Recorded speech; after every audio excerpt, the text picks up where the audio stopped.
اپنی ہمت کو، اپنی خواہش کو رکھنا، یہ بھی بہت بڑی اطاعت و بہت بڑی شجاعت کہی جاتی ہے۔ اسی لیے ابو الفضل عباس، اگرچہ آپ کو لڑنے کی اجازت تو نہیں ملی ہے آپ، لیکن علمدار کربلا ہے، مگر عزادارو جب جناب علمدار کربلا مشق سکینہ کو لے کر کے چلے ہیں تاکہ پانی لے کر کے آئے، اس منظر کو یاد کیجئے۔ جناب ابو الفضل عباس کی ساری تمنا یہ تھی کہ میں اپنی بہن کے لیے، سکینہ بچی کے لیے پانی پہنچا دوں، مگر ہائے وہ عباس، آپ ذرا غور کریں، جس وقت جناب ابو الفضل عباس نے یہ احساس کیا، میں سمجھتا ہوں جس وقت آپ کے شان قلم ہوئے تکلیف نہیں ہوئی، جس وقت آپ نے دوسرا شانہ قلم کر دیا اس وقت بھی تکلیف نہیں ہوئی، مگر جب ایک تیر ستم مشق سکینہ پہ لگا تو آپ کو اتنی تکلیف ہوئی ہوگی یقیناً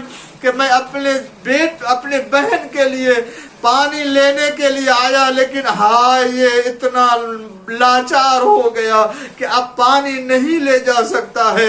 عزادارو وہ علمدار وفا اسی لیے وصیت کرتا ہے، اے میرے بھائی، اے میرے بھائی، اے میرے آقا، میری لاش کو خیمے میں نہ لے جائیے گا، اس لیے کہ میں نے سکینہ سے وعدہ کیا تھا کہ پانی لے کر کے آؤں گا۔ میں کیا جواب دوں گا عزادارو؟